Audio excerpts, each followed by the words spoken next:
Probably more than any of the other times I've ever said this, my guest needs no introduction. Mark Hamill, hello. Hello. Can I begin by asking, when people meet you for the first time, whether anyone's ever mean? Because I was running through my choices of greeting from wow to huge fan to sort of pant-wettingly excited to all of those things. Do you ever get greeted normally? Do you ever have people meeting you for the first time who just greet you like a... Yeah, they do. One thing you have to get used to over the years, people say, gee, you were so much taller in the movie. And, you sort of get self-conscious about your size. I remember I was on a set and Clint Eastwood came on because he was a friend of one of the actors. And I kept it in the thought bubble, but I thought, he's not as big as I thought he was. And then I realized we're seeing this man billboard size. So even though he's easily 6'2", I don't know. I expected him to be 30 foot tall. Yes, well, just have to get used to it. He's quite big, Eastwood. Yeah. In terms of what you carry around with you, there's a Joseph Heller story. I don't know if you ever heard it. Someone came up to Joseph. Catch-22. Yeah, and they said to him, "How does it feel that you've never written a book as good as Catch-22?" And he said, nobody else has either. And that kind of made me think of you, because I imagine you get asked a lot of questions about peaking with Star Wars and all of that. Sure. And yet nobody else has done anything that good. Well, ever. The thing is, I thought I put it in perspective in my life and tried to accentuate the positive that you were able to go and do Broadway because you could support yourself on the money you saved from those movies. The positive far outweighs the negative. And people say, gee, are you sorry you're remembered only for Luke Skywalker? I said, I didn't expect to be remembered for anything. Yeah. So this is just unexpected treat. And especially to be associated, at least it's with something that is positive, that makes people happy. What if I were known as the best guy ever to play Charles Manson or something ghastly like that? I could have been the best Adolf Hitler you've ever seen. So there's always an upside, and I try and find it. Let's go back to before you were or became Skywalker. You there's a couple of things you said previously that struck me. So just sort of trying to understand, knowing you through Twitter, your incredible good humour and relaxed attitude to the world, even in the face of some quite bad stuff. It's quite un-Hollywoody. And what you said a few years ago was that you didn't care when you first moved to Hollywood whether you were in the show. I don't have to be in the show. You said, I want to be near the show. So the lure was not fame and fortune. The lure was something subtler than that. I'll tell you, James, when I would audition for parts in school, if I didn't get a part, fine. I'll work crew. I'll be a prop man. I'll sell tickets. I make good posters. I was always drawn to the show, and I mean that sincerely. I just feel so lucky I'm able to do things as an adult that I loved so much as a child. And you were the middle of 7 children. I was. Presumably you needed to be quite robust to get noticed. Yes, and that was part of it. They were a captive audience. They suffered through endless magic tricks and puppet shows, and I was always recruiting kids from the neighborhood to put on backyard shows and so forth, like the old Mickey Rooney movies. It was just fun. I like making people laugh, and I very early on harbored these secret dreams. I'd never say it out loud. Why give my brothers and sisters fodder for ridicule? But one of my earliest memories is seeing Clarence Nash on the Walt Disney Show recording a Donald Duck cartoon. I don't know how old I was, 4 or 5, and this light bulb went off. I don't know why I didn't think of it before. Someone gets paid to go to work and talk like Donald Duck. I want that job. And another turning point for me was seeing King Kong, the black and white King Kong on television. Of course, every 8-year-old boy is obsessed with dinosaurs. And I didn't know how they did it. And plus it was tragic, It just killed me that, you had your sympathy was so much with Kong. And when it would come on again, I'd watch it in hopes that they wouldn't be able to get him to New York again. My mom kept saying, why do you keep doing this to yourself? Because I'd be in tears, it's so sad. Just because he's different, as Homer later remarked. But And that's I discovered a magazine called Famous Monsters of Filmland. It had a King Kong cover of a King Kong film book.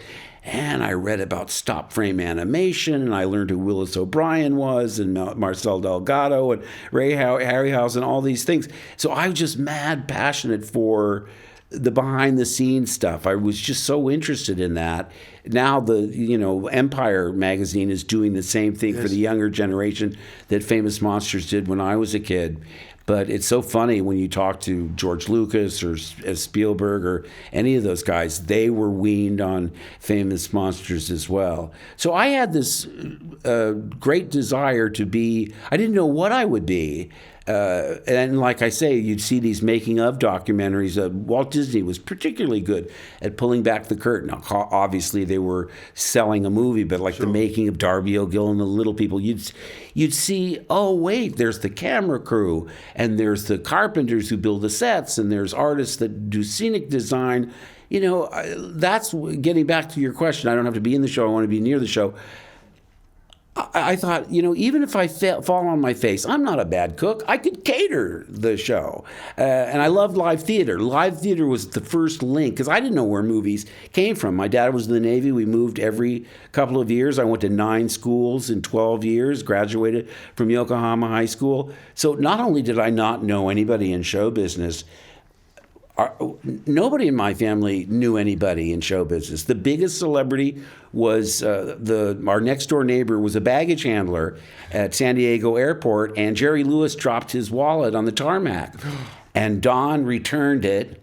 Still groused that he only got a $10 tip. I don't know what he was expecting, but it shook me to my core. Jerry Lewis inhabits our world somewhere. It just didn't seem right because he was up on the big screen, and who knew where he came from. But it's a magic then that your siblings feel the same way, or were you sort of, was this a one-man mission? Well, my older brother became a doctor. Right. He's brilliant academically in a way I couldn't be. I said, Bill, I could play a doctor. I don't think I could ever be a doctor. And he had that predisposition like I did years before. My mom would open the freezer and be aghast because there would be a frozen squirrel inside that had been run over.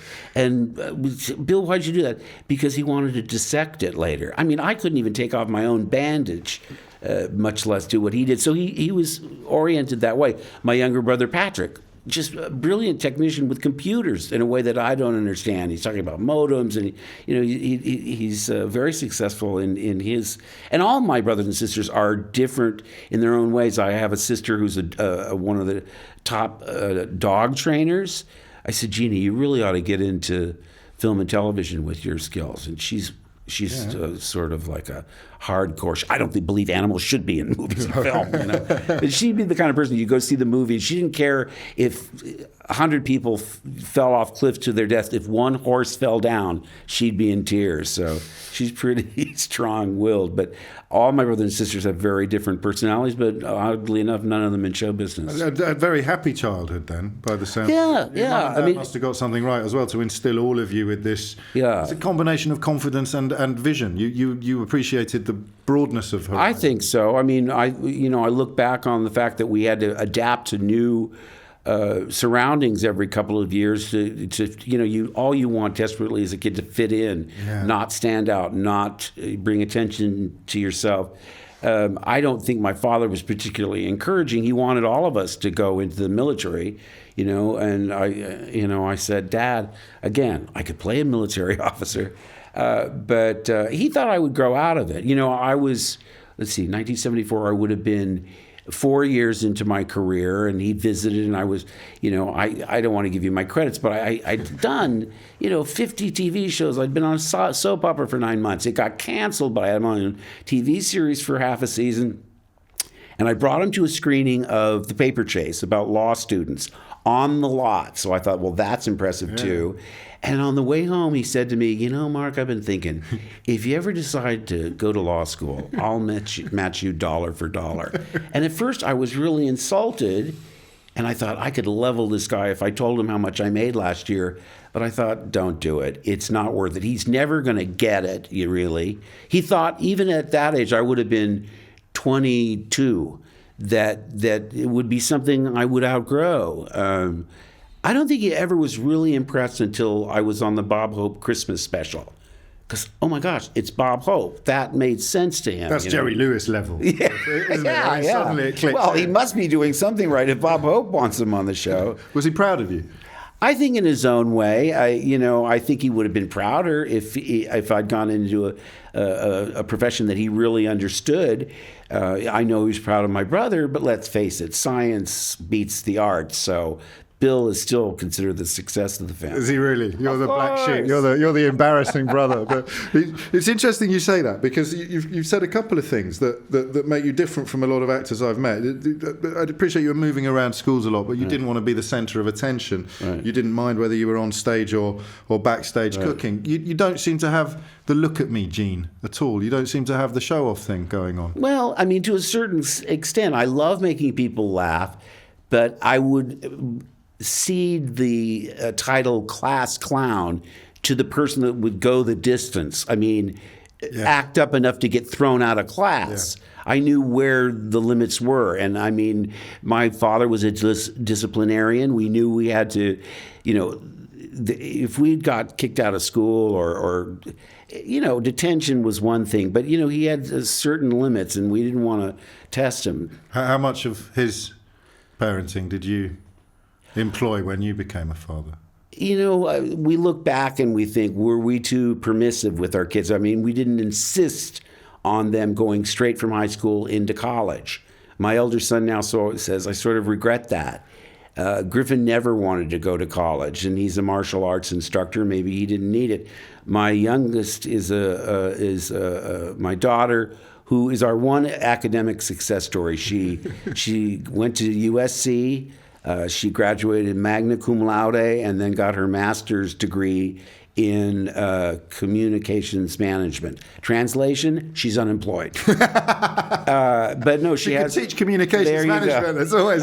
Well, that's what's so amazing in today's... the world today, that you can have these people. I mean, she's interned with really great production companies and so forth. She was my personal assistant on episode 7 and episode 8, and that's a double-edged sword, because she's very good at what she does, but she'll sometimes play the daughter card, where I think, if a real personal assistant said or did that, I'd be so fired. But I love her, and she does. I told her, when you are good, you're the best there is.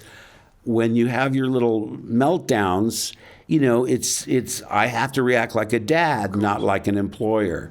But she really loves it. She loves being in the business. She doesn't really want to be on camera, but I think she's going to find her way somewhere behind the scenes. So you mentioned not insisting that your children moved straight from high school to college. What did you do after graduating from Yokohama High? Well, I mean, part of it was the circumstances. Had I not gone to college, I was eligible for the draft.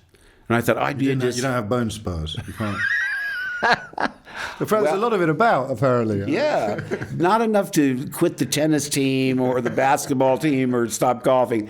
But, I knew I'd be hopeless. I mean, I didn't understand that war, what our objectives were, what we were fighting for, like everyone at the time.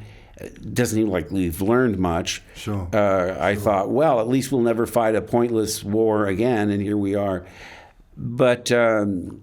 No, I went to, and I didn't have any money, so I was on the honor roll, but I didn't have like really bust out grades where you'd get a scholarship to a school you wanted to go to. So I went to City College in Los Angeles because I was born in California.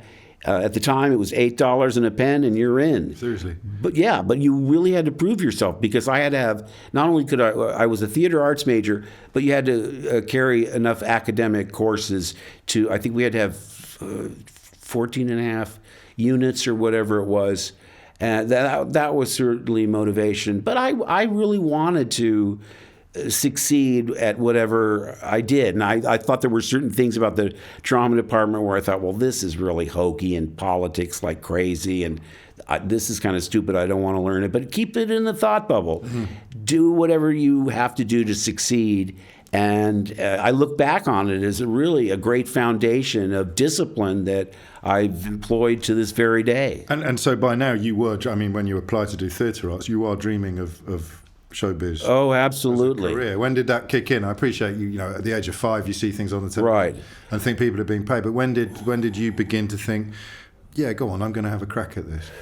Well, throughout my school years, a turning point was hosting a variety show, and I had a ventriloquist dummy. It sounds so corny now, but how empowering it was to be able to say things and blame it on, oh, that's terrible, don't say that. I mean, you know, mocking the food at school, and like I say, comedians talk about, they say, oh, I know that feeling.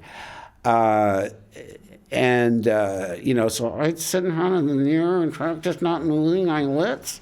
I did all that stuff. You know how much work there are for ventriloquists these days. Queuing up. Yeah, and when I realized with magic, there were certain tricks that were almost mechanical in nature, and then you realize the really good people, you know, do it 10 hours a day. Yes. For years before they get proficient, you know, close-up magic and all that. I said, maybe that's not for me. I was very lucky. I went to my brother's wedding the summer I graduated high school. I thought I was going to go to New York because in all the books, that's where you go at ground zero, where you don't have to have an agent. You drive a cab, you wait tables, you go to open auditions.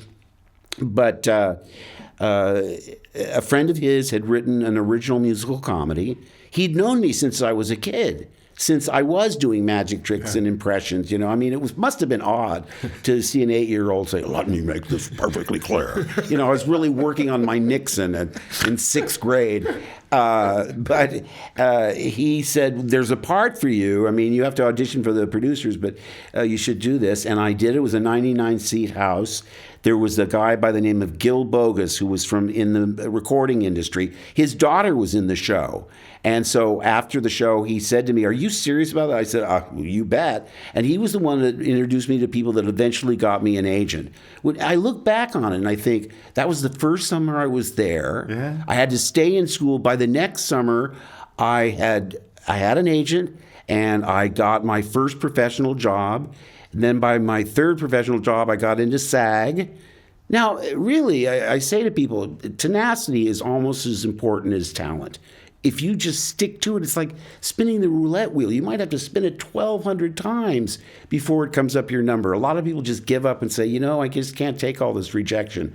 At the time, you just take it for granted. Of course. When you look back and you think, gee, what a lucky break I had. Because even though I couldn't, because my agents were going crazy, they want you for this show or that show. I can't. I've got school. If I miss class, I'll get kicked out and I'll wind up in Vietnam. So I worked the summer of 1970, and after I'd finished... What were the jobs? What was the first job, Mark? Let's see, I did an Unsold Pilot, then I did The Bill Cosby Show. Gosh. I did, I think, The FBI with Ephraim Zimbalist, who I'd later work with because he played Alfred on the animated Batman. Wonderful guy. So you arrived quickly and yeah, well, I was at the point where I could subsist because I had odd jobs. I worked as a copy boy at Associated Press. I worked at an ice cream store as a soda jerk. And the school would help you. In other words, at one point I was working at a fast food restaurant and I didn't have a car. I mean, it's terrible. You shouldn't hitchhike ever, kids. But I did. And, you know, I'd have to get from school to the fast food place and it was crazy. So eventually and I went to the faculty and they understood my problem. So they started giving me jobs around the school. I mopped floors. I did janitorial work. I also was pretty good with dialects, so they let me tutor students in dialects, you know, for $3-4 an hour, whatever it was. So, you know, you meet them halfway, they'll really help you.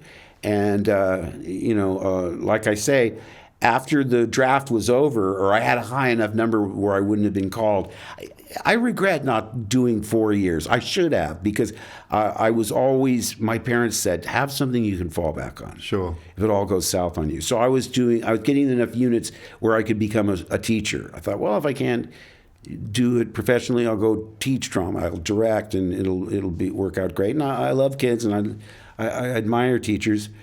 But you were getting so much work that I started getting enough work where my agent said, especially when the draft thing went away. Yes. Then, the floodgates opened. One of my advantages was, even though I was over 18, I could play 15, 16 without a welfare worker. Sure. And if it's a coin flip between a guy where you have to have the added expense of an on-set teacher, I was lucky in that regard as well. And did you have a goal? Was there a dream? Was there a thing that at that age you would have said, that's what I want? Or were you just happy to be in the game? Yes, I was happy to be in the game. I look back now and I say, in a way, I probably wish I'd been a film major instead of a theater major. Because when you're a theater major, they want to train you just for theater. Television is beneath you. Movies are garbage. I mean, there's no synergy between departments. I mean, film students would say, can you play a part in my student film? I say, yeah, but you can't let the theater arts department find out about it. Or, they really look down their nose on. Even when I got a job where I had to take it, but I went to the head of the department, and I looked at it as an acting exercise. It was based on reality. I got tearful talking about my mom is in the hospital. She has diabetes and, all that whole thing. I won't do it for you. But because I couldn't just say I got a professional job, I went back later and spoke at the school. And I said, it's too bad they didn't let me go do the job, then come back and tell you kids what you get at an audition. Do you get the full script? Do you get out of your chair, or do you just sit and read with it? Get them up to speed on what professional show business is all about. Instead, I was living in a house with 4 other guys from the department. So, and I couldn't even tell them. I had to pack my bags. Seriously? Exactly. And walk far enough away, and then hitchhike and get a motel room over by the studio in the valley. It was crazy, but that only happened twice. And there's no sense of momentum then. You are just enjoying whatever comes along. There's no master plan. No. And I tell people, if there was a formula, I would write it down and sell it, or at least share it, because everyone has to follow their own path and recognize opportunity when it comes. One thing I'll say is that any chance you get to get in front of an audience, you should do it. I said to my agent, I don't want to be on a soap opera. I mock soap operas openly. I never watched them for entertainment. And when I look back, the great training it was, finding your mark without looking down at the floor. It was virtually live. Yes. They didn't stop for anything, even though it was tape delay. Tremendous training. And it's a great way to learn not so high profile. Some of these kids get big movies and they're 16 years old, and I say take every opportunity you can. I don't care if it's dinner theater or even amateur theater. Get in front of an audience. That's always the training ground. It's the craft that fascinates you. Yeah. It's the actual putting things together and getting things assembled and put in front of an audience. No doubt. And it's interesting. I'm not the only one that thinks that way. I was struck by how many people that were ushers on Broadway. You talk to them and you find out, oh my gosh, she was in the chorus of Damn Yankees. She's in her late 60s now. Because really? Once you have that in your blood, you're drawn to the theater. And nothing else touches it. Nothing else touches it, So what about the other stuff? What about the outside of the school and the theatres and the auditions? Did you immerse yourself in the seamier side of Hollywood when you were young, or well, I sense you were probably too well? I didn't have. Yeah, well, there's no time for that. I mean, not if you really. It's like I couldn't even really. I said I want to have really long hair and be a cool hippie guy, but that would limit you as far as parts. Sure, yeah. So I mean, I was. You do what you have to do to succeed. The closest it ever got to see me was I moved in with a girl who was in my drama school, and we both got an audition on that soap opera I was talking about. And we had different agents, so I said to her, let's pretend like we don't know each other when we go out, because we're going to play brother and sister. So we said, how do you do? How do you do? And we read the scene and everything. Said, gee, you kids have tremendous amount of rapport. We were like, well, we're just good actors. Now, that was all very well and good, but when the producer found out that they were delivering scripts to the same address, he had us into the office, and this was early 70s. I'm sure they have incest storylines now. But at the time, he said, look, I just have to tell you, if the audience finds out that you're an item, they're going to look at it and it's going to really blow the reality. They're going to be repulsed because it'll seem like incest. We were like, really? He said, yeah, I just don't want to see you in the fan magazines holding hands or, making out at premieres or anything, because I will fire you. And I thought, oh, okay. Yeah. But that's it. That's the debauchery. Secondhand. Yes, exactly. Fantasy debauchery. Yeah. And then Star Wars on the horizon by this point. Not that you knew it. Right. When did that first? Well, it's interesting because I finally got what I consider a really quality TV series. The Mary Tyler Moore people who did her show and Bob Newhart, and they just were a cut above most other sitcoms. I did a show called The Texas Wheelers, and it was at the time innovative because there was no laugh track. Okay. And gosh, that what was ahead of its time. Well, yeah, I mean it's commonplace now, but it was a great comedic role for me because he had no self-awareness at all. He was a braggart, a liar. It was a larger than life. It was sort of like the anti-Waltons. The father was a drunk. Jack Elam, a wonderful character actor, one of those guys, if you see him, you go, oh, that guy. He's in all the Western with a cockeye. It's me, your loving daddy. Gary Busey. Oh, really? In one of his, the first time I'd ever seen him, so authentic because he's from Oklahoma. The Texas Wheelers, and we were just, this raucous family that, fist fights and drinking and craziness. When it was canceled, I was devastated because I said, I'm never going to get a comedy. I got to play comedy in a way that I never had, even in guest starring in shows. Not since the stage was I able to be a comedian. So I was really depressed. Cut to the chase is, if that show had been a hit, there's no way I was available for Star Wars because that happened in 76. Say it was a hit. It premiered in 74. 75 would have been the beginning of our second season, and it would run into the beginning of Star Wars. And they're not going to let you out of your contract no matter what happens. It's always hard for people outside the industry to understand that, just how handcuffy it can be. And just, like they cast Tom Selleck as Indiana Jones, and he couldn't get out of Hawaii Five-0. Pierce Brosnan, was it Bond, and he was doing Remington Steele? Something like that. So, at least... So serendipity. At the time, it felt like a kick in the proverbials, but I thought it was out. Yeah, I thought that's the... it's not like I was fatalistic like this, the end of my career. It's just I lost the drive. I thought... Because I'm going to go back to these sappy sitcoms with artificial laugh tracks, or not get to play comedy. I was too waspy to play ethnic roles. So I thought, well, maybe back to Broadway, because that's where I felt I belonged. So if you had to put into words what it was about that role that you loved the most, it's really interesting to hear you describe it, because it's.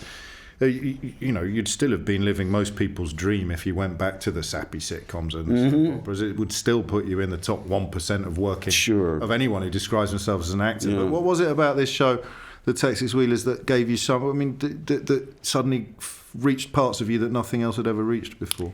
Well, it was genuinely funny. It wasn't set up punchline. Yeah. It was character comedy. Okay. I loathed my father, and yet we were so much alike. We were both delusional. We both told tall tales. I was a swaggering guy talking about all his conquests. He was a virgin, but it had a very sort of Ensign Pulver like I really quality. Want to see this show. Well, even though it was bucolic, and the New York Times said probably the finest bucolic comedy since Tobacco Road. Seriously? The critics loved it. The audience is, I think ABC lost confidence. If it had been 8 o'clock, it's a family show on the weekdays, they thought it's too edgy. Let's put it Friday nights at 9:30 when teenagers all go out. I mean, it's funny because they had the confidence to buy it, but they didn't have the confidence to stay by it. But it was doing something that no one else was doing. That's what I'm picking up. Yeah, absolutely. There's nuance, there's layers. Right, and there was nothing else like it on television. And because you'd spent most of your life as a student of film and theatre and entertainment, you appreciated more than many people would have done just how different this was from. Yeah, and also, I mean, people like Jack Lemmon was one of my favorites. Yeah. And he had that sort of cockiness as Ensign Pulver, that's, so self-assured with no justification for it. So I wasn't actively aping him, but I understood who he was. I'd been there because by that time I would have been 22. And so you were still a child, really, but you had a very sophisticated understanding of... But Doobie Wheeler, as he was called, was like 16. Right. So you're just in Star Wars, I was 24 playing 18. Yeah. Carrie was truly 19. In fact, I remember when I said, you're going to go meet Carrie tonight, and I was thinking she's 19. She's just out of high school, and I'm a worldly 24. Then I meet her, and she has the composure and the demeanor of someone 10 years older than me. And she also managed to cram into a month more than most people cram into a decade. Within an hour of meeting her, she's telling me these hair-raising details about Debbie and Eddie's marriage where I'm thinking, should I be hearing this? I mean, really, she had no barriers. Like, she would just open up and tell you things. I thought later, it's almost like I was an old family friend for 15 years because I never would have been that revealing about those kinds of things about my parents. Certainly not the first time I met someone. This is what makes her memoir so riveting. Well, she was one of a kind. She certainly was. Was that the first time you met? You'd already got the part? Right. Okay. And there was no screen-tested look for chemistry like you had with the incest? No. I did a screen test with Harrison, but not with Carrie. What was that like? What can you remember about that? Well, did you know? Let me go back a little. Actually, did you know when this audition first came up that this was potentially enormous, or was it just a sort of weird? Well, we knew George had done American Graffiti, of course, and I loved that film. A friend of mine said, have you been out for it? He had been up for Han Solo and didn't get it. Actors only tell you about it once they've been rejected for the part. Otherwise, you might make a call. Of course. So I said, it's the guy who did Graffiti. What's it called? He goes, it's called The Star Wars, and I think it's something like Flash Gordon. Yeah. No one had seen his script. So I went on a cattle call, hundreds of people there, and you go, though you could tell, those are all the Lukes. Right. If you were a teenage actor, you were Lukes. If you were leading man, kind of late 20s or mid 30s, you were Han Solos.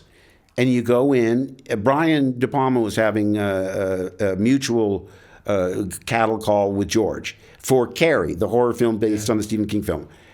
And, tell us a little bit about yourself. He didn't read a script. He didn't talk about the movie. He just said, well, just like I'm telling you, on One of 7 Children, blah, blah, blah.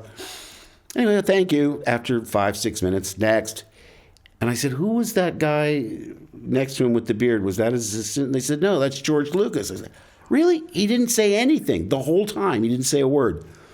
And a few weeks later, my agent said, they're sending you sides, which they call, just a scene. And you're going to go in and at a certain time, certain place, and they're going to test you for the part.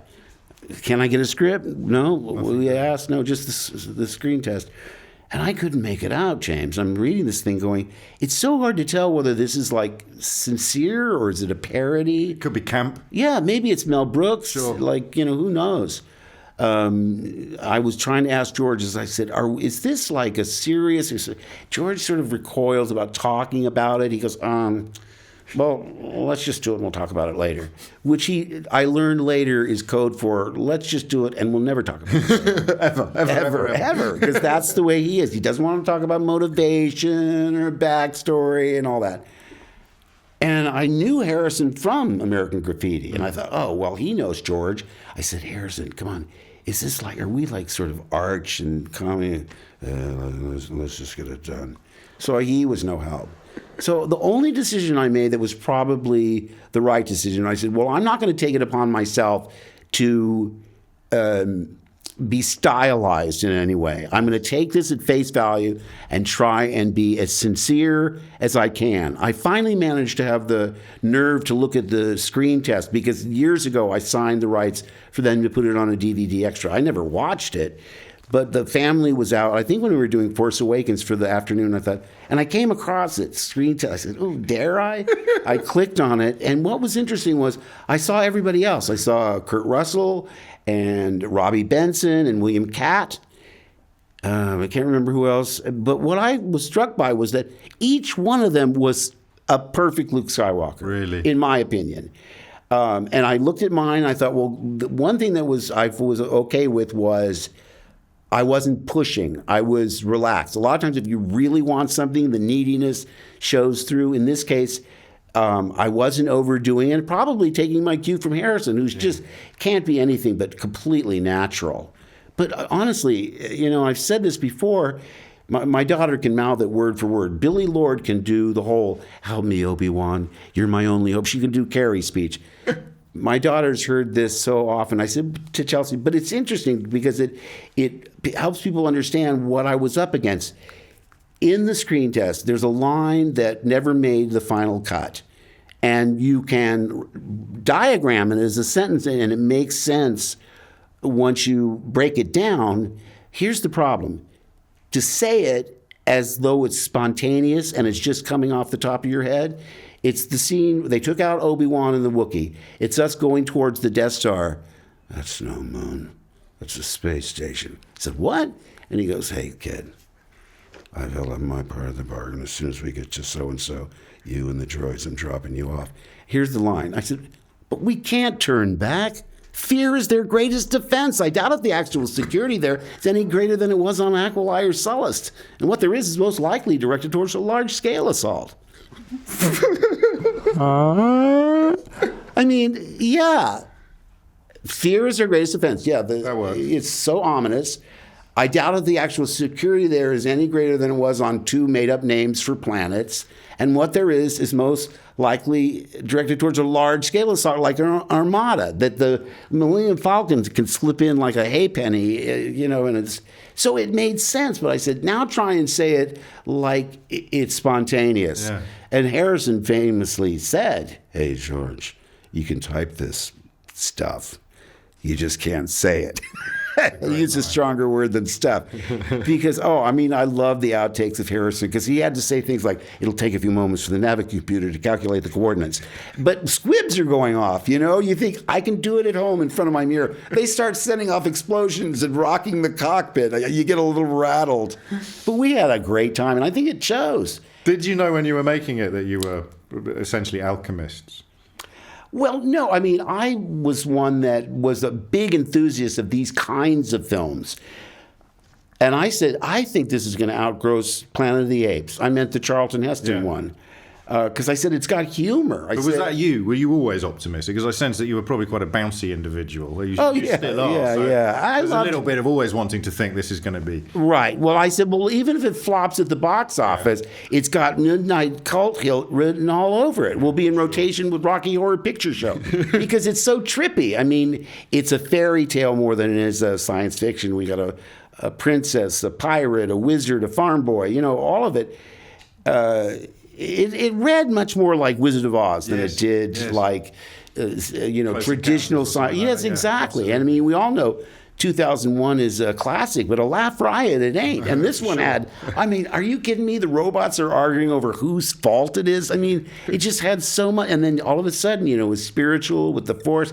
I said, this has got a lot going on. And this is something that I would be on. If I didn't get the part, I would have been there first day, first show to see it. And that you knew then, I mean, that it was potentially a trilogy, or that... Yes, we were signed. If the first one were successful, we were contracted to do part 2 and part 3. And when did it become clear just how successful it was? The day it opened, a driver picked me up to take me into dub the 35 millimeter prints because it opened in, I don't know, 30 theaters in 70 millimeters. So the day it opened, we were still doing ADR, additional dialogue recording, dubbing really, for the 35 millimeter print. I said, hey, can you drive by Grauman's Chinese on the way? It's right on the way. I want to see what it looks like up on the marquee. Because there was no poster when it opened because the advertising department couldn't decide how to promote it. One side said... What is it? Because of what you just said. Right. Yeah. Well, one campaign was an entertainment journey beyond your imagination, far beyond. It was kind of pretentious and heavy. The other one made it sort of like goofy, like a rollicking comedy, and you saw the Wookiee and very little rascals in outer space. I think they sort of merged the two in some way. But when we drove by, there was no poster. They put up lobby cards. And lo and behold, there are lines around the block. First day. Now, I don't remember seeing ads on TV. I did see one in the theaters. Carrie and I were near a theater. She said, you know what? Our trailer's on in there. And I said, really? She said, let's go see it. I said, I can't go to the movies right now, and come on. She said, well, go ask them if they'll let us just watch the trailer. I said, you go ask them. You're the one who's got famous parents. If anybody can get in and shoot. She said, no, go on. So to make a long story short, the manager, when we explained we're two of the actors in Star Wars and you're showing the trailer, he must have known about the trailer. So he said, okay, come on in. And we didn't have to pay. And there's always somebody that shouts out and gets laughs. And I remember I laughed too, and then I thought, ooh, I wonder if he's right. Because what did he shout? Well, they didn't have any really, you can see it online now. You can Google it and watch it online. They didn't have many special effects finished.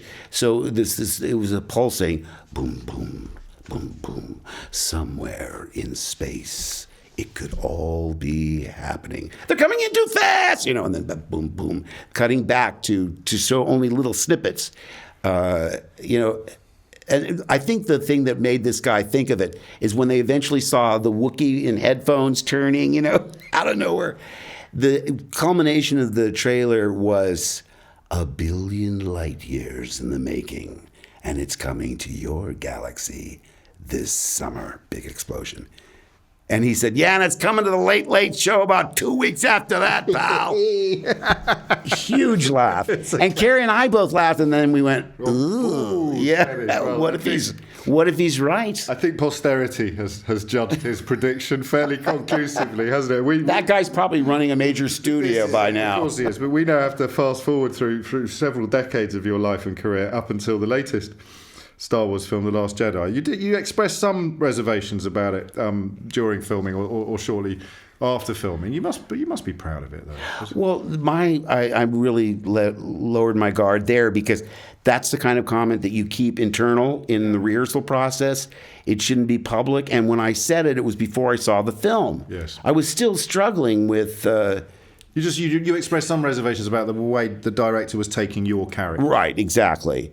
And I said to Ryan, a Jedi never gives up. Even if I pick the next, the New Hope, and he turned out to be the new Hitler, it would be a shock. But I certainly wouldn't cut off my telepathic communications with my sister. All these things, but I'm old school George Lucas Star Wars. Yes. This is the next generation. It's not Luke's story anymore. So Ryan is so capable, such a really wonderful person, such a good writer, such a good director. I thought, you know what? As long as I get this off my chest, I'll take my hand and I will follow you anywhere. And it's better that I didn't keep it inside. Of course, because you're clearer. You can give it. Yes, exactly. Yeah. So as long as you know this is why I feel, let's try and make it work the best we can. And it did. I mean, now you've I think so, yeah. And I've only seen it 4 times.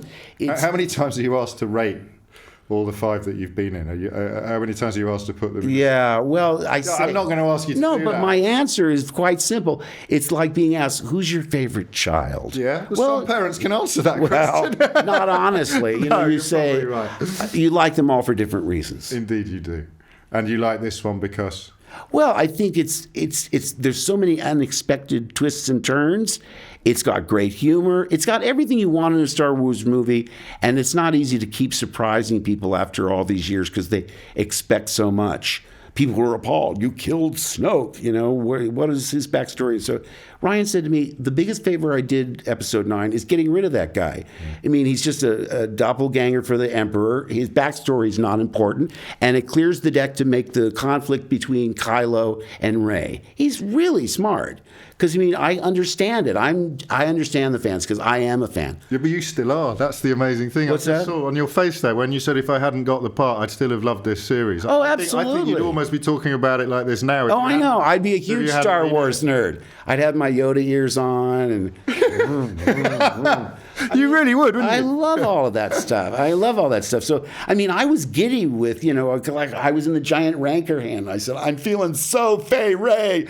I mean, I was the one that was excited about all the merchandising. I said, Harrison, look, I see your Twitter we're a Pez dispenser. He goes, whatever floats your boat. He could care less.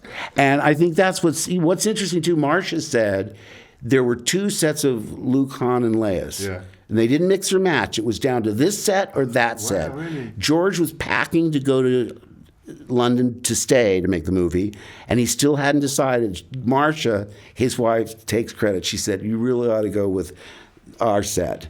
Wow. And yet they didn't put Carrie over with this group. It was all 3. Yeah. It's this Larry, Moe, and Curly or that Larry, Moe, and Curly. And they picked our Larry, Moe, and Curly. Well, thank God they did. Mark Hamill, what a pleasure. Thank you so much. Thank you. That was magnificent. Nice to talk to you. Likewise. Hello, I'm James O'Brien, and I hope you enjoyed that episode of Unfiltered. There's plenty more where that came from, and plenty more to come, so do make sure you subscribe either here or on iTunes or on any other platform where you get hold of your podcasts.